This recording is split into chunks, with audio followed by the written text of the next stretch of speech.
সাফল্য লাভের উপায়। قال الله تعالى في كلامه المجيد أعوذ بالله من الشيطان الرجيم بسم الله الرحمن الرحيم أولئك عليهم صلوات من ربهم ورحمة وأولئك هم المهتدون। এখানে আল্লাহ পাক উলাইকা বলতে ওই সমস্ত লোকেদের কথা বলেছেন যাদের উপর আল্লাহর তরফ থেকে শান্তি ও রহমত বর্ষিত হয়, আর তারাই হচ্ছেন হেদায়েত প্রাপ্ত বা সুপথ প্রাপ্ত। ওই সমস্ত লোক কারা? তাদের সম্বন্ধে পূর্বে বলা হয়েছে অবাশশিরিস সাবিরিন আল্লাযীনা ইযা আসাবাতুহুম মুসিবাতুন ক্বালু ইন্না লিল্লাহি ওয়া ইন্না ইলাইহি রাজিউন। অর্থাৎ সুসংবাদ দাও ওই সমস্ত সবর করনেওয়ালাদের যাদের উপর বিপদ আসে এবং তারা বলে আমরা আল্লাহর অধিকারে এবং তারই কাছে ফিরে যাব। এখানে সুসংবাদ কিসের? বেহেশতের সুসংবাদ, সাফল্যের সুসংবাদ। বেহেশত লাভ মানেই সাফল্য, অর্থাৎ পরজীবনে মুক্তি এবং শান্তি। পরজীবনে শান্তি ও মুক্তিই তো আসল সাফল্য। অনেকে মনে করেন আল্লাহওয়ালা লোক ইহজীবনে শান্তি পান না। এ ধারণা ভুল, একদমই ভুল। তারা এ জগতেও শান্তি সবসময় পান, পরজগতেও পান। আল্লাহ বলেন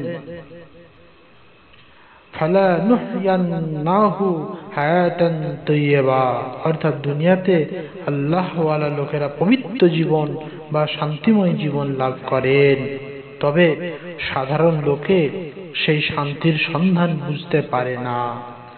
যারা শান্তি পান তারা বুঝতে পারছেন, কিন্তু অন্য লোক বুঝতে পারছে না। তাদের সে চোখ নেই, দৃষ্টি নেই। কুরআন শরীফে বহু জায়গায় আছে জালিকাল ফাউজুল আজিম, এটাই হচ্ছে মহা সাফল্য। যাই হোক, এখানে বলা হয়েছে সাফল্যের সুসংবাদ দাও ওই সমস্ত ধৈর্যশীলদের, সবর করনেওয়ালাদের যাদের উপর বিপদ আসে এবং তারা বলে আমরা আল্লাহর অধিকারে এবং তাঁর কাছেই ফিরে যাব। বিপদে পড়ে মুখে ইন্না লিল্লাহি ওয়া ইন্না ইলাইহি রাজিউন পড়লে হবে না। শুধু ভাষার কোনো দাম নেই, সেই সঙ্গে অন্তর যেন সায় দেয়। আল্লাহর ইচ্ছায় নিজেকে ফানা করে দিতে হবে। আল্লাহ যা করেন আলহামদুলিল্লাহ। একটা নদীর গতি হঠাৎ গ্রামের দিকে মোড় নিল। কয়েকদিনের মধ্যেই হয়তো গ্রামটা ভেসে যাবে। সেখানে একজন বুজুর্গ লোক ছিলেন। সকলে তার কাছে গিয়ে বললেন, হুজুর একটু দোয়া করবেন,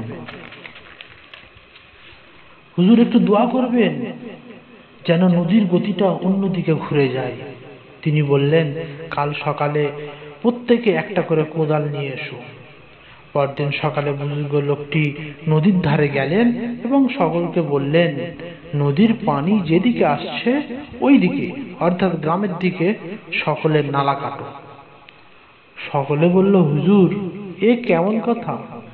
যদি বা গ্রামটা 15 দিনে ডুবতো, এ তো 5 দিনে ডুবে যাবে। তিনি বললেন, আল্লাহর ইচ্ছা স্রোতস্বিনীর গতি তোমাদের গ্রামের দিকে আসুক, আর তোমরা তার ইচ্ছার বিরুদ্ধে যাচ্ছ। আল্লাহর যা ইচ্ছা তাতেই সন্তুষ্ট থাকো, তার ইচ্ছায় নিজেদেরকে সঁপে দাও। সব লোকেই কথা মেনে নিলেন। আল্লাহর ইচ্ছায় সকলে ফানা হয়ে গেল। তারা গ্রামের দিকে নালা কাটতে লাগলো, কিন্তু পরে স্রোতস্বিনীর গতি অন্যদিকে ঘুরে গেল। সুতরাং আল্লাহর ইচ্ছায় নিজেকে ফানা করে দাও, তাহলে আল্লাহ তোমার ইচ্ছায় নিজেকে ফানা করে দেবেন। সুবহানাল্লাহ। আমরা করি কি? আমাদের ইচ্ছাই খোদাকে চালাতে চাই। নাউজুবিল্লাহ। এক সময়ে এক শহরে কয়েক ঘন্টা প্রচন্ড বৃষ্টি হতে লাগলো। লোকেরা সব মসজিদে আটকে পড়ল, কেউ বেরোতে পারছে না। অবস্থা দেখে একজন মুজ্জুব মসজিদ থেকে অল্প বেরিয়ে একটা ছড়ি নিয়ে আসমানের দিকে ঘুরিয়ে বললেন, কিয়া খোদা মার ডালেগা কিয়া? বলার সঙ্গে সঙ্গে বৃষ্টি বন্ধ হয়ে গেল। লোকে তাকে বলতে লাগলো, একেবারে কামেল ওলি। হযরত মাওলানা আশরাফ আলী থানভী সাহেব একথা শুনে বললেন, লোকে তাকে কামেল ওলি বলছে, আমি বলি উনি তো তরিকতের পথে একেবারে মক্তবের শিশু। আল্লাহর যা ইচ্ছা তাতে নিজেকে সঁপে দেওয়া উচিত ছিল, কিন্তু নিজের ইচ্ছা সেখানে বর্তমান থাকছে। নিজের ইচ্ছা ত্যাগ করতে হবে, আল্লাহর ইচ্ছায় নিজেকে সঁপে দিতে হবে, তবেই তো কামেল হবে। আল্লাহর ইচ্ছায় সঁপে দেওয়ার অর্থ এই নয় যে কোনরূপ চেষ্টা তদবির করতে হবে না। বাহ্যিক চেষ্টা তদবির সব করে যেতে হবে, কিন্তু অন্তর থাকবে আল্লাহর সঙ্গে যুক্ত। সব রকম চেষ্টা তদবির করার পরে যা পাবো তাতেই সন্তুষ্ট থাকতে হবে। বুঝতে হবে ওটাই আল্লাহর ইচ্ছা ছিল। যদি কোনো মুসিবত আসে তাহলে চারিদিকে ঢাক ঢোল পিটিয়ে প্রচার করবে না যে আমার গুনার জন্য মুসিবত এসেছে, আমার গুনার জন্য মুসিবত এসেছে। মুসিবত থেকে রেহাই পাওয়ার জন্য বাহ্যিক সব রকম চেষ্টা তদবির করে যেতে হবে, আর দিল আল্লাহর কাছে মাপ চাইবে।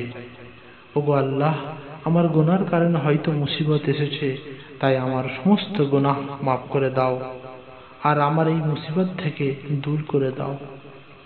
দিল সবসময় আল্লাহর দিকে রুজু থাকবে, আল্লাহকে ভুলবে না, আর দুনিয়ার চেষ্টা তদবির যা করার করে যাবে, দরকার হলে কোর্টেও যাবে। এটা হলো সুফি লোকেদের তরিকা। হযরত মাওলানা আশরাফ আলী থানভী সাহেব একবার কোর্টে গিয়েছিলেন, অবশ্য নিজের জন্য নয়। একটা কেস বহুদিন থেকে ঝুলেছিল, কেবল একজন সৎ লোকের সাক্ষীর অভাবে। উনি গিয়ে হক কথা বলে দিলেন, কেস ফাইসালা হয়ে গেল। বুঝতে হবে আমাদের। আচ্ছা, এখানে সবর বলতে কেবল বিপদে সবর নয়, সবরের তিনটে অঙ্গ। এক, ইবাদতে অটল থাকা। দুই, গুনাহ থেকে বিরত থাকা। এবং তিন, বিপদে ধৈর্য ধারণ করা। খুব ভালো করে বুঝতে হবে, সবর হচ্ছে তিনটে জিনিস। তিনটে জিনিসই হচ্ছে সবর। এক, ইবাদতে অটল থাকা। দুই, গুনাহ থেকে বিরত থাকা। এবং তিন, বিপদে ধৈর্য ধারণ করা। সাধারণত আমরা সবর বলতে বিপদে ধৈর্য ধারণ করাকেই বুঝি, কিন্তু তা নয়। এমন অনেক ধর্মহারা লোক আছেন যারা বিপদে অটল অবিচল থাকেন, তাহলে তারাও কি এই সুসংবাদ পাবেন? না। আল্লাহর হুকুমে অটল অবিচল থাকতে হবে এবং গুনাহ থেকে বিরত থাকতে হবে। অর্থাৎ গুনাহ করতে মন চাইলেও গুনাহ করবে না, কিন্তু নফসকে কন্ট্রোল করবে, নিজের নফসকে কন্ট্রোল করবে।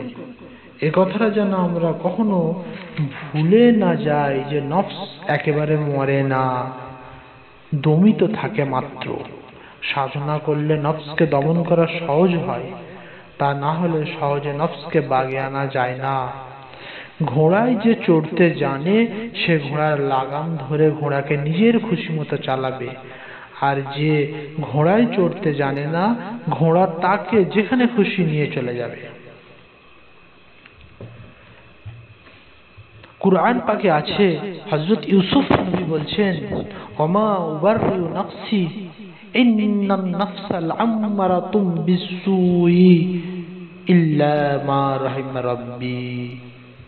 অর্থাৎ আমি আমার নফসকে নিরাপদ মনে করি না, নফস থেকে আমি নিশ্চিন্ত নই, কারণ নফস সবসময় কুকাজ করতে আদেশ করে। এই জন্যে নফসে আম্মারার তর্জমা হলো কমান্ডিং সোল, অর্থাৎ এই নফস যত রকম অন্যায় কুকাজ করতে নির্দেশ দান করে। কিন্তু আল্লাহওয়ালা লোক কোন প্রকার কুকাজে লিপ্ত হন না। নবীরা মাসুম, সংরক্ষিত, আর ওলিরা মাহফুজ, এটারও অর্থ সংরক্ষিত। দুটো শব্দের অর্থ একই, কিন্তু ভাষাটা আলাদা, কারণ ওলি আর নবীর মধ্যে স্তরের পার্থক্য রয়েছে। এই সমস্ত লোকের সম্বন্ধে আল্লাহ তাআলা বলছেন, উলাইকা আলাইহিম সালাওয়াতুম মির রাব্বিহিম ওয়া রাহমাহ ওয়া উলাইকা হুমুল মুহতাদুন। অর্থাৎ এই সমস্ত লোকেদের উপর আল্লাহর রহমত ও শান্তি বর্ষিত হয় এবং এরাই হেদায়েত প্রাপ্ত। হযরত লোকমান আলাইহিস সালামের একটা ঘটনা। উনি একজন দার্শনিক পণ্ডিত ছিলেন। উনি প্রথম জীবনে একজন গোলাম কৃতদাস ছিলেন। একদিন তার মনিব তাকে একটা কাঁকুর কেটে দিয়েছেন খাবার জন্য। মনিবের দেয়া খাবার তো, তাই সবটাই খেয়ে ফেললেন। তারপর মনিব নিজেও এক টুকরো মুখে দিলেন, দেওয়ার সঙ্গে সঙ্গেই থু থু করে ফেলে দিলেন। তারপর তিনি লোকমানকে বললেন, লোকমান, এত তিতো কাঁকুর তুমি সবটাই খেয়ে নিলে, একটু নাক মুখও ছিটকালে না? হযরত লোকমান তখন বলছেন, হুজুর, আপনার এই হাতে কত মিষ্টি জিনিস আপনি আমাকে খাইয়েছেন। আপনার এই হাতে কত মিষ্টি জিনিস আপনি আমাকে খাইয়েছেন, আমি খেয়েছি। আর আজ যদি এই কাঁকুর একটু তিতই হয়ে থাকে, তাই বলে কি একে ফেলে দেব? না, খেতে চাইবো না? আল্লাহু আকবার, কত বড় জ্ঞানের কথা! এ থেকে আমরা কি শিক্ষা পাই? আল্লাহ পাক আমাদেরকে কত নিয়ামত দিয়েছেন, সুতরাং কখনো যদি একটু বিপদ আপদ আসে, শরীর যদি একটু খারাপ হয়, ব্যবসায় 11 মাস ভালো লাভ হলো আর 1 মাস যদি একটু মন্দাই চলে, তাহলে আল্লাহ খারাপ হয়ে যাবে? নাউজুবিল্লাহ। হযরত লোকমানের এই কথা থেকে কত বড় শিক্ষা পাওয়া যায়। আল্লাহ আমাদের কোটি কোটি নিয়ামত দান করেছেন, তার জন্য শুকর করো, আর যদি বিপদ আসে সবর করো। শুকর এবং সবর এই দুটো না থাকলে মানুষ পরিপূর্ণ হতে পারবে না। শুকরও চাই, সবরও চাই। দ্বীনের পথে আমাদের কিভাবে চলতে হবে? ইয়া আহলাল কিতাবে লা তাগলু ফি দীনিকুম, আল্লাহ তাআলা বলছেন, তোমরা দ্বীনের পথে বাড়াবাড়ি করো না। এক শ্রেণীর লোক আছে, তারা দ্বীনের কোনো খেয়ালই করে না, আর এক শ্রেণীর লোক আছে, তারা দ্বীনের পথে বাড়াবাড়ি করে, অতিরঞ্জন করে। আল্লাহ বলেন, তোমরা দ্বীনের পথে বাড়াবাড়ি করো না, মধ্যপথ অবলম্বন করো। একজন সাহাবীর ঘটনা। একদিন তিনি জঙ্গলে ঘোড়ায় চড়ে যাচ্ছিলেন। নামাজের সময় হলো। সেখানে ঘোড়া বেঁধে রাখার কোনো সুযোগ ছিল না, আর ঘোড়া পালিয়ে গেল তিনি বিপদে পড়বেন। তাই তিনি এক হাতে ঘোড়ার লাগাম ধরে নামাজ পড়তে শুরু করলেন। ঘোড়া জানোয়ার তো, এক জায়গায় স্থির থাকতে পারছে না, এদিক ওদিক যাচ্ছে।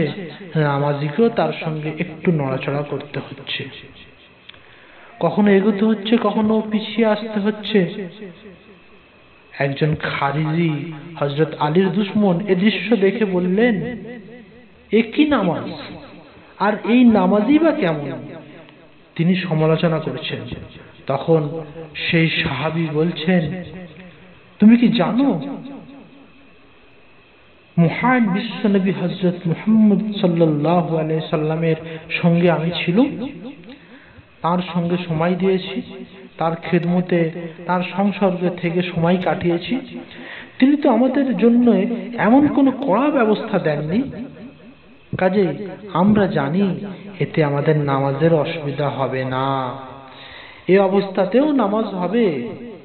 তবে বাড়িতে যেভাবে স্থিরতার সঙ্গে মনোযোগ সহকারে নামাজ পড়া যায়, সফরে সেটা সম্ভব নয়। সফরে নামাজ কখনো প্ল্যাটফর্মে, কখনো মাঠে, যেখানে সেখানে পড়তে হয়।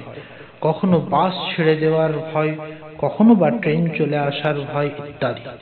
সুতরাং সফরে তো মন চঞ্চলই থাকবে। কামের লোকের সংসর্গে থাকলে তবে তো এসবের তালিম পাবে। ও খারিজি হযরত আলীর দুশমন, ও এ তালিম পাবে কোথায়? এদিকে নামাজে খুব পোক্ত, কিন্তু মশালা সম্বন্ধে কোনো জ্ঞান নেই। সেই সাহাবী বলেছেন যে, নামাজ পড়তে গিয়ে যদি আমার ঘোড়াটা পালিয়ে যেত, তাহলে আমি কেমন বিপদে পড়তাম। তখন যদি বলতাম যে কেন নামাজ পড়তে গেলাম যে আমার ঘোড়াটা পালিয়ে গেল, তখন এই কথাটা কত খারাপ হতো। কাজে নেক কাজ করার পর খারাপ কথা মুখে আনার চেয়ে ঘোড়ার লাগাম ধরে নামাজ পড়া ভালো। হযরত মাওলানা আশরাফ আলী থানভী সাহেব বলতেন, হজে গিয়ে যদি রাস্তা নিরাপদ থাকে, সুবিধা মনে করো, তাহলে মদিনায় যেও। আর যদি অসুবিধা থাকে তাহলে মদিনায় যেও না, হজ করে মক্কা থেকেই চলে আসবে। কারণ তুমি হয়তো মদিনায় রওনা হলে যাবার সময় হোক কি ফেরার সময় হোক, তোমার হয়তো রাহাজানি হয়ে গেল। তখন তুমি বলবে কি, এই যে না মদিনায় যাব, না আমার এই বিপদ হবে। নাউজুবিল্লাহ, এই কথাটা মুখে উচ্চারণ করাই খারাপ। বরং তুমি যদি মদিনায় যেতে না পারো, তোমার দুঃখ থাকবে, আফসোস থাকবে, হায় আমার নসিব হলো না, আমি মদিনায় যেতে পারলাম না। তোমার এই দুঃখ অনুশোচনা লাখো গুণে ভালো। নেক কাজ করে, নফল নেক কাজ অবশ্য ফরজ নয়, যদি খারাপই হয় সে কাজ করো না। না করতে পেরে যদি অনুশোচনা আসে, সেটা অনেক ভালো। হযরত মুহাম্মদকে স্বপ্নে দেখে কারো অহংকার এসে যায় যে আমি তো সার্টিফিকেট পেয়ে গেছি বেহেশতের, আমার চিন্তা কি? তাহলে সে একেবারে পাতালে পড়ে যাবে। আর একজন জিন্দেগি ভোর কাঁদছে, ওগো আল্লাহ, আমার কি নসিব হবে না একবার তোমার নবীর জিয়ারতের? এই ভেবে সারা জীবন কেবল দুঃখ, অনুতাপ আর অনুশোচনা লাখো গুণে ভালো। এই তলবটাই তো আমাদের লক্ষ্য। এই ফর্মুলা হামেশাই বলা হয়েছে যে পাওয়া আমাদের কাম্য নয়, চাওয়া আমাদের কাম্য। জিন্দেগি ভোর শুধু চেয়ে যাব, পেয়ে গেলে যদি আমাদের ক্ষতি হওয়ার সম্ভাবনা থাকে, তাহলে আল্লাহ আমাদের সে জিনিসটা দেবেন না। একজন বুজুর্গ লোক কঠোর সাধনা করতেন, খুব মুজাহিদ ছিলেন। গায়েব থেকে তাকে সম্বোধন করে আওয়াজ হলো, তুমি যাই করো কাফের হয়েই মরবে। তখন তার মনের অবস্থা কেমন হবে চিন্তা করুন। সেই সময় তার প্রয়োজন একজন শায়েখ কামেল অলির, না হলে পথ তাকে বাতলাবে কে? কেউ হয়তো বলতে পারেন যে তিনি তো নিজেই বুজুর্গ, সুতরাং তার আবার শায়েখের প্রয়োজন কি? কথা হলো, যদি তিনি আলেম না হয়ে থাকেন তাহলে তার শায়েখের প্রয়োজন। আর যদি আলেম হয়েও থাকেন, তবুও কোনো বিশেষ ক্ষেত্রে শায়েখের সঙ্গে পরামর্শ করার প্রয়োজন হতে পারে। যেমন প্রয়োজনে একজন ডাক্তার নিজের বাড়িতে অন্য ডাক্তার ডেকে আনেন, একজন উকিল নিজের কেস দেখাশোনার জন্য অন্য উকিল দেন। সেই জন্য হযরত ফরিদউদ্দিন আত্তার রহমাতুল্লাহি আলাইহি বলেছেন, বেরফিকে হর কি সুদ در راه عشق উমর বগুজ است ও নাশুদ আগাহ ইশক। অর্থাৎ খোদার তরিকতের পথে পীর ছাড়া যে চলেছে তার সারা জীবন অতিবাহিত হয়েছে কিন্তু পথ পায়নি, পীর ছাড়া পথ পাবে না। যাই হোক, ওই যে বুজুর্গ লোকটির কথা বলছিলাম, ওই বুজুর্গের শায়েখ হায়াতে ছিলেন। তিনি গিয়ে তাকে বললেন, হুজুর, গায়েব থেকে এইভাবে আওয়াজ হচ্ছে, এখন আমি কি করব?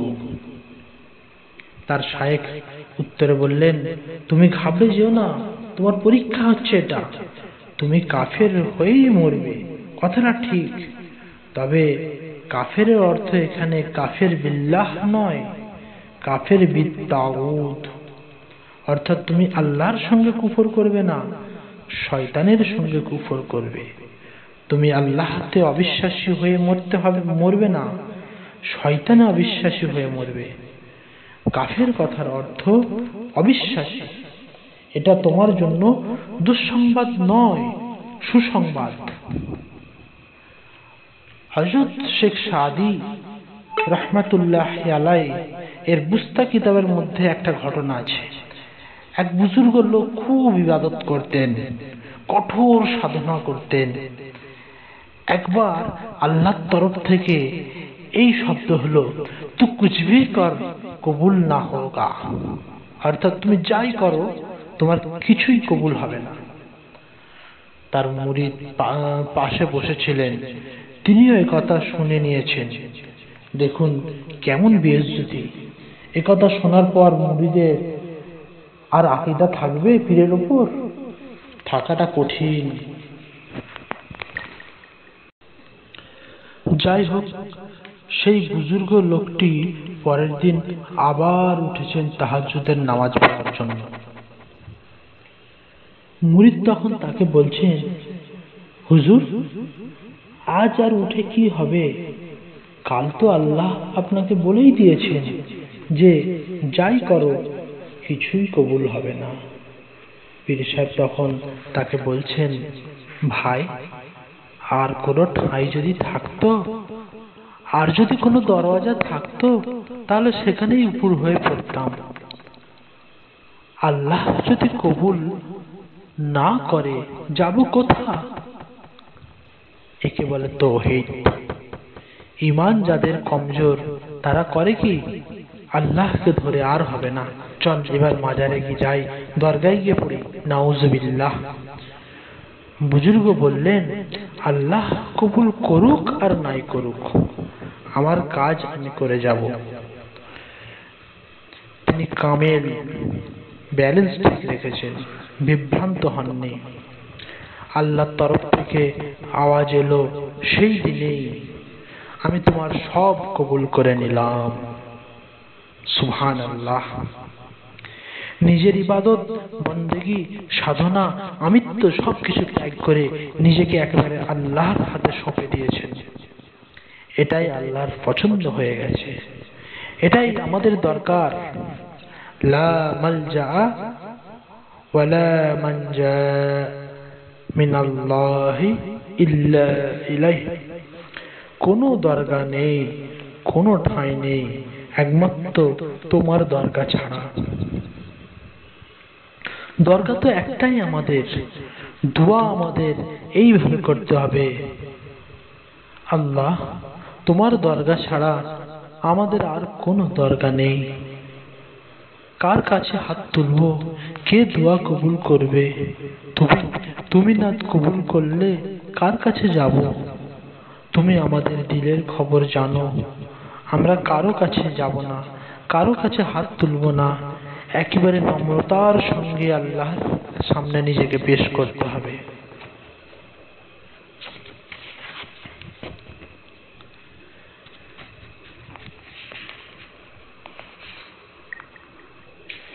হযরত হাজী ইমদাদুল্লাহ মুহাজিরে মক্কি সাহেবের কাছে একজন এসে বলছেন, এত আল্লাহ আল্লাহ করছি কিন্তু কিছু ফায়দা হচ্ছে না। হাজী সাহেব জবাব দিচ্ছেন, তুমি যে আল্লাহ আল্লাহ করছো, এটা কি কম? তুমি যে বারে বারে আল্লাহ আল্লাহ করে যাচ্ছ, এটা আল্লাহর ভালো লাগছে, তাই তিনি তোমাকে আবার আল্লাহ আল্লাহ করার তৌফিক দিচ্ছেন। যদি তোমার আল্লাহ বলাটা তিনি পছন্দ না করতেন, তাহলে পুনরায় তোমাকে আল্লাহ বলার তৌফিক তিনি দিতেন না।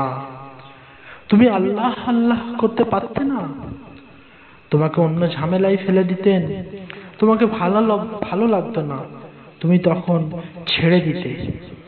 যে লোক আমার কাছে এলে আমার ভালো লাগে, তাকে বলি আবার আসবে, তাকে আবার আসতে অনুরোধ করি। আর যাকে আমার ভালো লাগে না, সে এলেই তাকে বলি এখন কাজ আছে, অনেক ঝামেলা আছে, এখন যাও, অন্য সময় আসবে। আল্লাহ যাকে ভালোবাসেন তাকে বারে বারে ডেকে নেন তার দরবারে, বেশি করে তাকে আল্লাহ আল্লাহ করার তৌফিক দেন। কাকের কঠোর রব বিষ ঢালে কানে, কোকিল অখিল প্রিয় সুমধুর গানে। যার আল্লাহ করাটা আল্লাহর কাছে মিষ্টি লাগবে, কোকিলের গানের মতো মধুর লাগবে, তাকে আল্লাহ আরো তৌফিক দেবেন যে ও আরো আল্লাহ আল্লাহ করুক। আর যার আল্লাহ আল্লাহ করা আল্লাহর কাছে ভালো লাগবে না, তার জবান আল্লাহ বন্ধ করে দেবেন যে থাক, তোকে আর আল্লাহ আল্লাহ করতে হবে না। কাজেই আল্লাহ আল্লাহ করার তৌফিক যে হচ্ছে, এটাই তো বড় ফায়দা। এর চেয়ে বেশি ফায়দা কি চাও? আর এটাই আল্লাহর তরফ থেকে তোমার জবাব। পিপাসা দরকার, তার ফল কি হবে তা আমার দেখার দরকার নেই। একথা সবসময় মনে রাখতে হবে। লোকে বলে এতদিন আল্লাহ আল্লাহ করছি কিন্তু কই কিছু পেলাম না, এ তো খুব ডেঞ্জারাস কথা। তুমি যে আল্লাহ আল্লাহ করছো, এতে খুশি হও যে আল্লাহ তোমাকে তৌফিক দিয়েছেন। কেউ কেউ খুব সরল থাকেন, তারা বলেন এত আল্লাহ আল্লাহ করছি কিন্তু কিছু পাচ্ছি না। তাদের সরলতার কারণে তারা এসব কথা বলেন। তারা এসব বোঝেন না। বেশি সরল হওয়াও ভালো নয়, হুঁশিয়ার হতে হবে, চৌকস হতে হবে। তরিকতের পথে কোনটা প্রতিবন্ধক, কোনটা সাফল্য আনবে, এ বিষয়ে হুঁশিয়ারি দরকার। আর এ বিষয়ে যদি সাদাসিধে ভুলাভাল্লা হই, তাহলে কাজ হবে না। দুনিয়াবি ব্যাপারে ভুলাভাল্লা সাদাসিধে হও, কিন্তু দিনের ব্যাপারে চৌকস হতে হবে, হুঁশিয়ার হতে হবে। সাদাসিধে হওয়া, সরল হওয়া ভালো কোন দিক দিয়ে? যেমন মনে অহংকার থাকবে না, হিংসা থাকবে না, বিদ্বেষ থাকবে না, প্যাঁচ থাকবে না। সরল মনে আল্লাহ এবং তার রসুলের কথা মেনে নেবে। যারা সরল ছিলেন তারাই আল্লাহর রসুলকে মেনে নিয়েছেন, আর যারা বক্র কুটিলমনা লোক তারা রসুলকে মানেনি। এই হচ্ছে সরলতা। আর এদের সম্পর্কেই রাসূলুল্লাহ সাল্লাল্লাহু আলাইহি সাল্লাম বলেছেন সরল লোকেরাই বেহেশতে যাবে। কিন্তু এরকম সরলতা ভালো নয় যেটা আমাদের দ্বীনের পথে অন্তরায় হবে, মুআমালা খারাপ হবে, মুআশারা খারাপ হবে, ইবাদতে ক্ষতি হবে। সেদিক দিয়ে নবীরা খুব হুঁশিয়ার ছিলেন। আকল, যাকে আমরা চলতি কথায় আক্কেল বলি, আল্লাহ তাআলার একটা মস্ত বড় দান, আর এরই দ্বারা মানুষ উপরে উঠতে পারে। একটা হাদিস আছে, হযরত মুহাম্মদ সাল্লাল্লাহু আলাইহি সাল্লাম একদিন হযরত উমরকে বলছেন, উমর, সেদিন তোমার কি অবস্থা হবে যেদিন ফেরেশতারা কবরে বিকট মূর্তি নিয়ে তোমার সওয়াল করবে? তুমি তখন কি জবাব করবে? হযরত উমর রাসূলুল্লাহকে জিজ্ঞাসা করলেন, ইয়া রাসূলুল্লাহ, আপনি বলুন তো সেই সময়ে আমার আকল বুদ্ধি ঠিক থাকবে কিনা? রাসূলুল্লাহ বললেন, হ্যাঁ, সে সময় তোমার আকল বুদ্ধি ঠিক থাকবে, বরং দুনিয়ার থেকে আরো প্রখর হবে। হযরত উমর উত্তর করলেন, কবরে যদি আমার আকল বুদ্ধি ঠিক থাকে তাহলে আর ভয় কিসের? আকলের দ্বারাই কামিয়াব হয়ে যাব ইনশাআল্লাহ। রাসূলুল্লাহ সাল্লাল্লাহু আলাইহি সাল্লাম বললেন না যে তোমার এ কথা ঠিক নয়, কি তুমি ভুল বলেছ। তিনি চুপ হয়ে গেলেন। তিনি জানতেন যে উমর সত্যিই আকলমন্দ লোক। কেউ হয়তো বলবে যে আমরাও তাহলে বুদ্ধির দ্বারাই সেখানে পেরিয়ে যাব, কিন্তু না, দুনিয়ার বুদ্ধি সেখানে খাটবে না। দুনিয়ার চালুগিরি, চিটিংবাজি, প্রতারণা ও বিদ্যা সেখানে চলবে না। এখানে আকল বলতে কোন আকল? আকল ফিদ্দিন, অর্থাৎ দ্বীনের আকল। দ্বীনের সমঝ যদি থাকে তাহলে চিন্তা নেই। যে সমঝের অভাবে হযরত বায়েজিদ বুস্তামীর মতো একজন বিখ্যাত আলেম ও আবেদেরও পদস্খলন হয়েছে, তার একটু সমঝের অভাব ছিল। হযরত বায়েজিদ বুস্তামী রাহমাতুল্লাহি আলাইহি যখন কবরে গেছেন, আল্লাহ পাকের তরফ থেকে সম্বোধন হলো, বায়েজিদ, দুনিয়াতে তোমাকে পাঠালাম, তুমি কি নিয়ে এলে? উনি তো ছিলেন মশহুর আলেম। উনি জানতেন যে কোনো আমল বা ইবাদতের কথা যদি পেশ করি, আল্লাহ তাআলা তার খুদ ধরলে উপায় থাকবে না। তাই সারা জীবনের কোনো আমল, কোনো ইবাদত উনি পেশ করতে পারলেন না। এদিকে খুব চালাক ছিলেন, হুঁশিয়ার ছিলেন। উনি দেখলেন যে কোনো আমল, কোনো ইবাদত পেশ করা যাবে না একমাত্র তাওহীদ ছাড়া। তাওহীদ মানে কি? তাওহীদ কথার অর্থ হলো এক আল্লাহতে বিশ্বাস করা, বা এক আল্লাহতে বিশ্বাস যে সমস্ত ক্ষমতার মালিক আল্লাহ। হায়াত আল্লাহর হাতে, মৌত আল্লাহর হাতে, রোগ আল্লাহর হাতে, আরোগ্য আল্লাহর হাতে, সুখ আল্লাহর হাতে, দুঃখ আল্লাহর হাতে, সম্পদ আল্লাহর হাতে, বিপদ আল্লাহর হাতে, সবকিছুই আল্লাহর হাতে। আল্লাহর বিনা হুকুমে কিছু হয় না, গাছের পাতাটুকুও নড়ে না। একেই বলে তাওহীদ বা ঈমান। উনি সেইটাই আল্লাহর দরবারে পেশ করলেন। আল্লাহকে বললেন, ওগো আল্লাহ, আমি কিছুই আনতে পারিনি তোমার দরবারে, শুধু এনেছি তাওহীদটুকু। অর্থাৎ যা কিছু হয় সব আল্লাহর হুকুমেই হয়, এই বিশ্বাস ও ঈমান।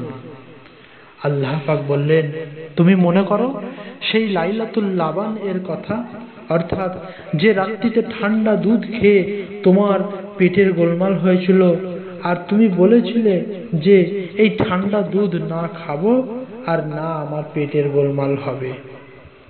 এ তোমার কেমন তাওহীদ?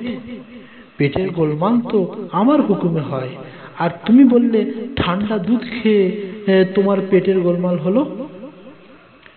যখন আল্লাহ পাক তাওহীদটাও কেটে দিলেন, উনি তো একেবারে হতবুদ্ধি। এবার কি পেশ করবেন উনি? আর তো কিছুই নেই।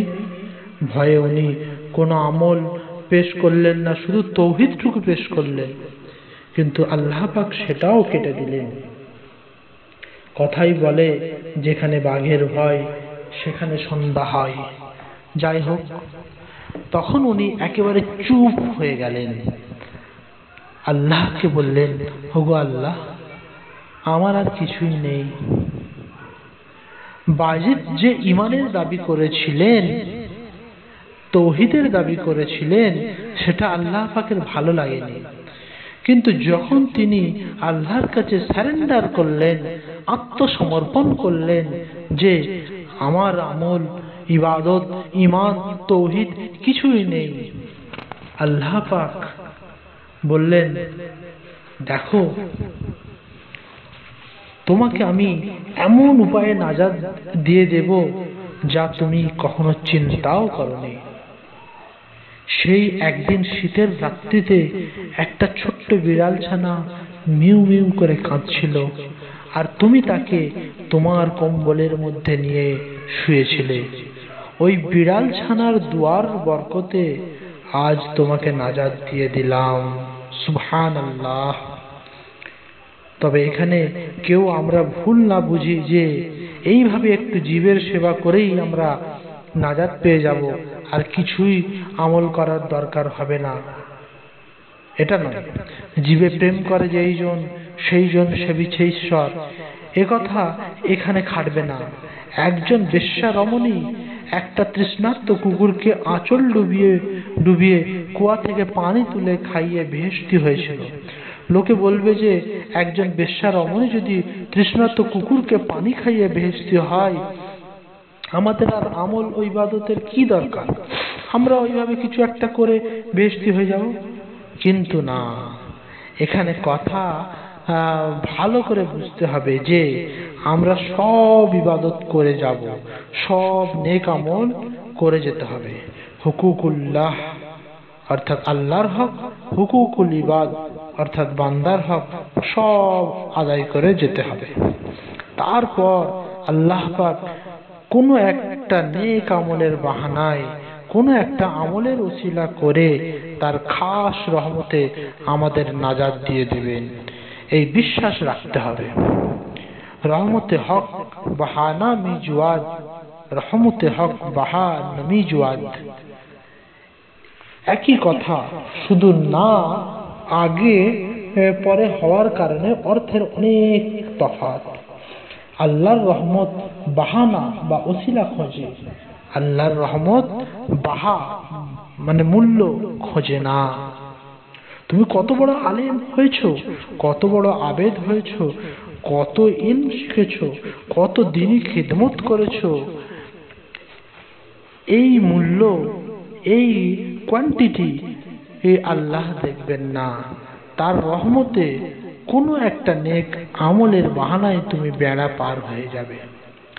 হযরত হাজী সাহেব বলতেন, তুমি ভিক্ষা করবে, তোমার ঝুলি কোথায়? ভিক্ষা আনতে গেলে তো ঝুলি চাই, সেই রকম আল্লাহর রহমত পেতে গেলেও ঝুলি দরকার। তাই সব ইবাদত বন্দেগী করে যাব, সব নেক আমল করে যাব। আল্লাহ কোনটাকে কবুল করবেন, কোনটাকে উপলক্ষ করে নাজাত দেবেন, তা তিনিই জানেন। হযরত উমর বলেছিলেন যে কবরে আকল থাকলে আমার কার্যোদ্ধার হয়ে যাবে। এখানে আকল বলতে সেই আকল যে আকল বা সমঝের সামান্য একটু অভাবে বাইজিদের মতো বিখ্যাত আলেম এবং আবেদেরও ঠেকে গিয়েছিল। কিন্তু হযরত উমরের এ ধরনের ভুল ইনশাআল্লাহ হবে না, কারণ হযরত মুহাম্মদ সাল্লাল্লাহু আলাইহি সাল্লামের সোহবতে থেকে তিনি পূর্ণ আকলমন্দ হয়েছিলেন, তার জ্ঞান পূর্ণ হয়েছিল। আমাদেরও আজ পূর্ণ জ্ঞান হলো তো? বলুন আলহামদুলিল্লাহ। প্রত্যেকেই এই খেয়াল রাখতে হবে, যতই আমল করি, যতই ইবাদত করি, যতই দ্বীনি খিদমত করি, আর তার উপর কিছু ভরসা নেই, সকলেই এই ইয়াকিন রাখুন, নাজাত আমি পাবো ইনশাআল্লাহ আল্লাহর রহমতের দ্বারাই। আল্লাহ যদি জিজ্ঞেস করেন তুমি কি এনেছো, বলবে ও আল্লাহ কিছুই আনতে পারিনি, শুধু তোমার রহমতটুকু এনেছি, তোমার রহমতই আমার ভরসা। এগুলোই হচ্ছে আমাদের দ্বীনের পথের পাথেয়। খুব ভালো করে মনে রাখতে হবে। আল্লাহর উপর নির্ভর, আল্লাহর উপর তাওয়াক্কুল, আল্লাহর রহমতের উপর ভরসা করে থাকলে আল্লাহ নিশ্চয়ই তার বান্দাকে জবাব শিখিয়ে দেবেন। তা না হলে কবরে যেসব প্রশ্ন করা হবে তার জবাব দুনিয়াতে মুখস্থ করে যাব, আর কবরে গিয়ে জবাব দিয়ে দেব, ও সেখানে চলবে না। দুনিয়ার মুখস্থ সেখানে কাজে আসবে না। মেয়েরা ছেলেবেলায় মুখস্থ করায়, মান রব্বুকা, রব্বুকা আল্লাহ, মান দীনুকা, দীনুল ইসলাম, মান নবিয়ুকা, নবিয়ুনা মুহাম্মদ। কিন্তু দুনিয়াতে যতই মুখস্থ করে যায়, আমল না থাকলে কিছু কাজ হবে না। আমল থাকলে আল্লাহ জবাব শিখিয়ে দেবেন, আল্লাহ মুখ দিয়ে বলাবেন।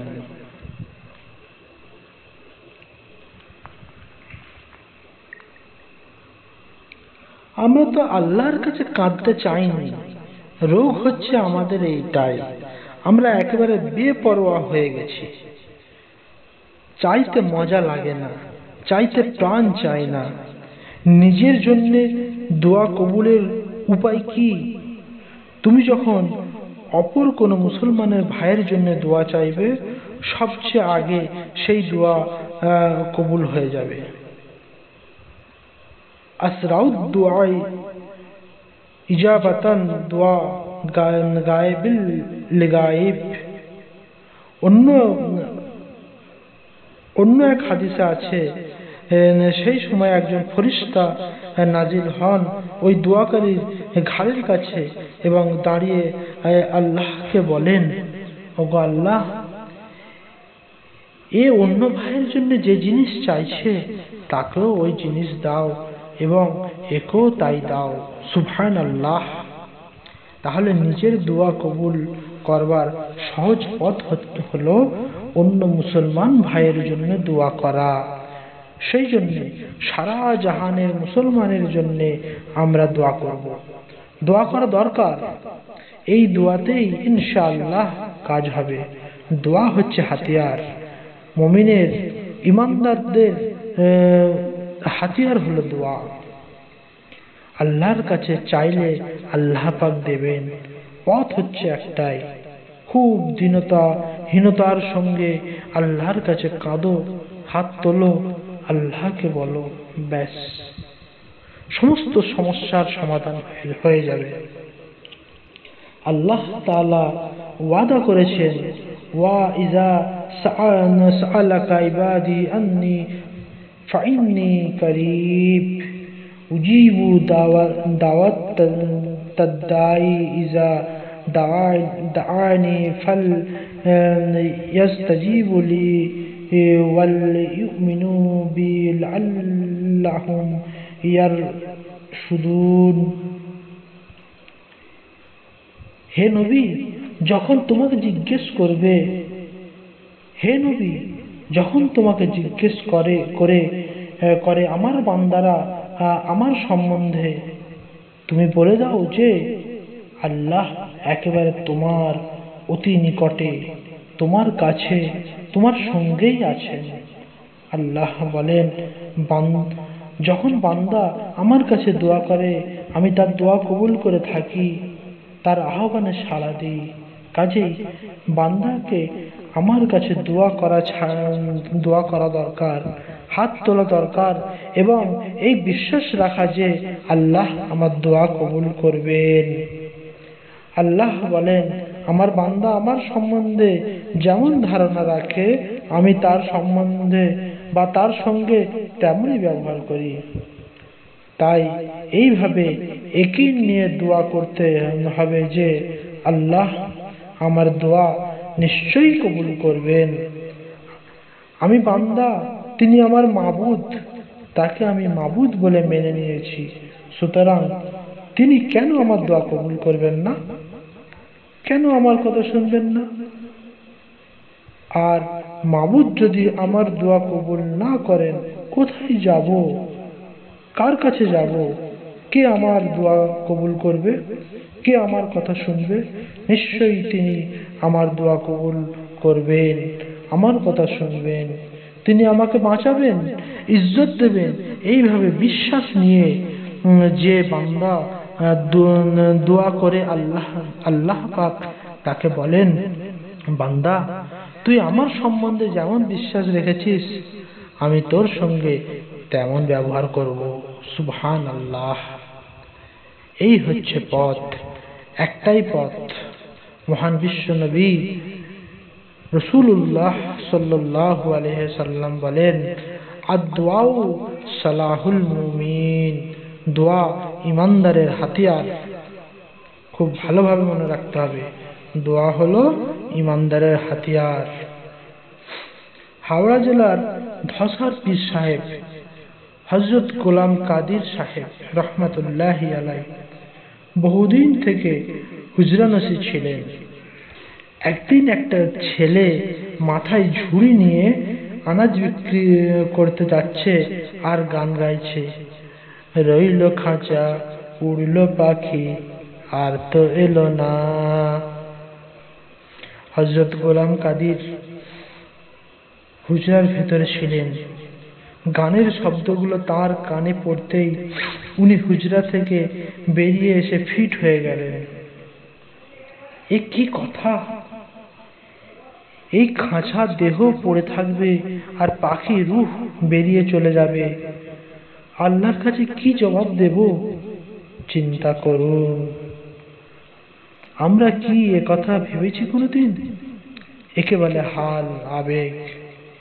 সুফি যারা, আশিক যারা, তাদের এইভাবে সামান্য একটা কথাতেই হাল এসে যায়। হযরত মাওলানা ওয়াসিউল্লাহ সাহেব রহমাতুল্লাহি আলাইহি এইভাবে হালের কথা বলতেন যে কোন কোন কবির একটা কথা কানে পড়ে গেল আর সঙ্গে সঙ্গে ওলি লোকের হাল এসে গেল। এখানে একটা সামান্য বাচ্চা ছেলের কথাতেই হযরত গোলাম কাদির সাহেবের হাল এসে গেল। কি হাল? খাউফে ইলাহি, খোদার ভয়। তাদের এত ভয় ছিল বলেই তারা উঁচুতে উঠতে পেরেছেন। আমাদের আজ ভয় নেই আর আমরা উঁচুতে উঠতেও পারিনি। কথা হলো, আগেকার লোকের মধ্যে ভয় ছিল, তাই তারা পদ খুঁজেছেন, তলব করেছেন। পদ তাদের ভুল হতে পারে, কিন্তু খুঁজেছেন তারা, চেষ্টা করেছেন। এই তলবটাই তো আমাদের দরকার। হাদিসে আছে, একজন লোক তার ওয়ারিসানদের বলল, আমি যা পাপ করেছি দুনিয়াতে আল্লাহ পাক আমাকে মাফ করবেন না। সুতরাং তোমরা এক কাজ করো, আমি মরে গেলে আমার দেহকে ভস্মীভূত করে সেই ছাই কিছু সমুদ্রে ফেলে দিও আর কিছু বাতাসে উড়িয়ে নিশ্চিহ্ন করে দিও। তার ওয়ারিসানরা তাই করল। তারা ধরকে পুড়িয়ে ছাই করলো, কিন্তু রূহ তো আছে। তখন আল্লাহ পাক তার রূহকে ধরেছেন। আল্লাহ পাক জিজ্ঞেস করলেন, হে বান্দা, এই কাজ তুই করলি কেন? সে উত্তর দিল, আল্লাহ, তোমার ভয়ে। আল্লাহ বললেন, আমি তোকে নাজাত দিয়ে দিলাম। সুবহানাল্লাহ। তার পথটা ভুল হতে পারে, কিন্তু তার তলব ছিল, আমি কি করে নাজাত পাবো। আল্লাহ পাক তার দিল দেখেছেন যে ও নাজাত খুঁজছে, মুক্তি খুঁজছে। একজন বুড়ি এসে হযরত মহান বিশ্ব নবীকে বলছে, ইয়া রাসূলুল্লাহ, আমার কি ঈমান আছে? আমি কি ঈমানদার? রাসূলুল্লাহ সাল্লাল্লাহু আলাইহি ওয়াসাল্লাম তাকে জিজ্ঞেস করলেন, তুমি বলো দেখি, আল্লাহ কোথায় আছেন? বুড়ি উত্তর দিল, আল্লাহ উপরে আছেন। রাসূলুল্লাহ তাকে বললেন, যাও, তোমার ঈমান আছে। কিন্তু কুরআন কি বলছে? কুরআন বলে, আল্লাহ আসমানে আছেন, জমিনে আছেন, কুল মখলুকাতের সর্বত্র পরিব্যাপ্ত বিরাজমান। তিনি কোথায় নেই? সব জায়গাতেই আছেন। তাহলে এখানে বুড়ির যেমন বিদ্যে, সে তেমন উত্তর দিয়েছে। বুড়ি ভেবেছে যেহেতু আল্লাহ সবচেয়ে বড়, সবার উপরে, তাই তিনি নিশ্চয়ই উপরে আসমানে আছেন। বুড়ির উত্তর ভুল হতে পারে, কিন্তু তার ঈমান বা বিশ্বাস ঠিক ছিল।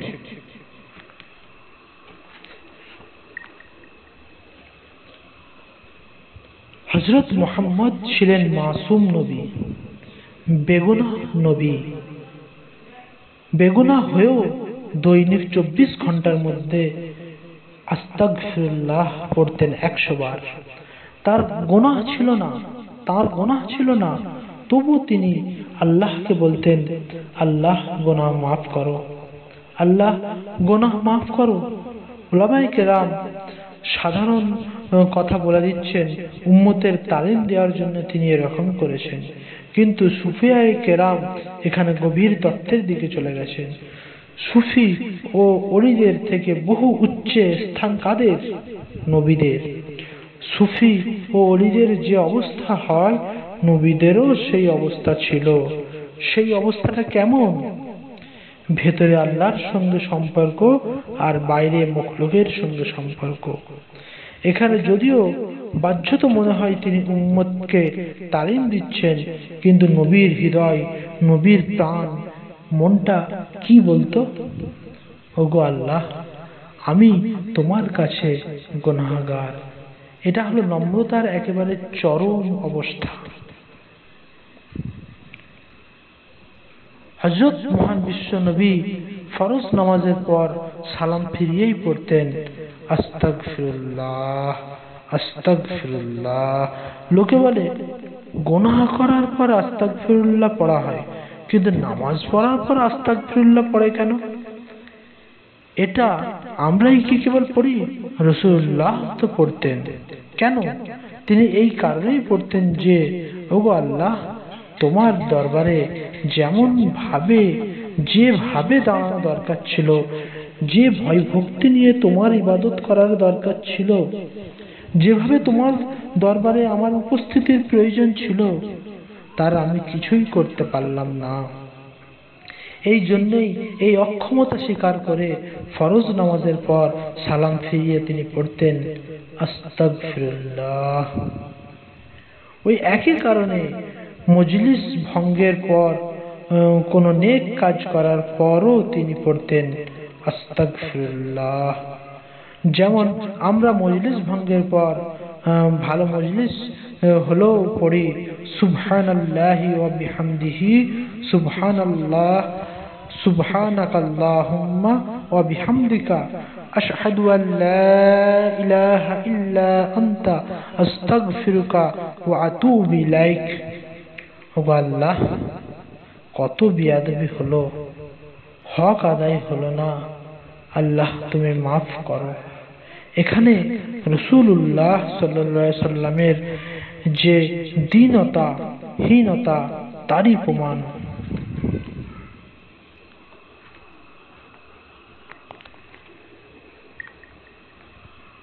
মহান বিশ্বনবী এ দোয়াও করেছেন, ওগো আল্লাহ, আমি বিপন্ন, ভিখারি, ফরিয়াদকারী, আশ্রয় প্রার্থী, ভীত সন্ত্রস্ত, মুখে ও অন্তরে অন্যায় স্বীকার করছি, দিনহীনের মতো ভিক্ষা করছি, ঘৃণ্য পাপীর মতন তোমার কাছে কাকুতি মিনতি করছি, প্রার্থনা করছি, ভীত বিপন্নের ন্যায়, অবনত মস্তকে, অশ্রুসিক্ত নয়নে, নাক রগড়াতে রগড়াতে, সাষ্টাঙ্গে প্রণিপাতকারী ব্যক্তির ন্যায়। দীনতাহীনতার একেবারে চরম অবস্থা, নম্রতার মূর্ত প্রতীক। যতই ইবাদত করি না কেন, এই দোয়া আমাদের করতে হবে। আল্লাহ, মুখেও স্বীকার করছি আমার গুনাহের কথা, অন্তরেও আমি মেনে নিচ্ছি আমার গুনাহের কথা। এইভাবে আল্লাহর কাছে খুব হীনতা, দীনতার সঙ্গে কাঁদতে হবে যে আমি গুনাহগার। নিজের ইবাদতের দিকে নজর আদৌ যাবে না। আমি কিছু করছি ওদিকে খেয়াল যাবে না। আমি কিছু করতে পারিনি, কি হচ্ছে আল্লাহই জানেন। শুধু চাই নম্রতা। অহংকার সর্বনাশের মূল, আর নম্রতাই পথ। প্রত্যেক নবীর যুগে যারা অহংকারী ছিল তারা নবীকে মানেনি, নম্র লোকেরাই নবীকে মেনেছে। যেসব অহংকারী লোক নবীকে মানেনি তারা কাফের হয়ে গেছে, আর যত নম্র লোক নবীকে মেনেছে সকলেই ঈমানদার। প্রত্যেক নবীর যুগে এই দুই শ্রেণীর লোক ছিল, কেউ কাফের, কেউ মুমিন। তাহলে পথ আমাদের একটাই, সব সময়ে হীনতা, দীনতা, নম্রতা। অনেক গুরুত্বপূর্ণ আলোচনা হলো, আমরা খুব মনোযোগ সহকারে শুনবো, আমাদের বাড়ির লোকেদেরও শোনাবো, পাড়া প্রতিবেশী বন্ধু বান্ধবের মধ্যে শেয়ার করব, এবং সর্বশেষ হলো শোনার থেকে বেশি বেশি করে আমল করব। ওমা আলাইনা ইল্লাল বালাগুল মুবিন। আসসালামু আলাইকুম।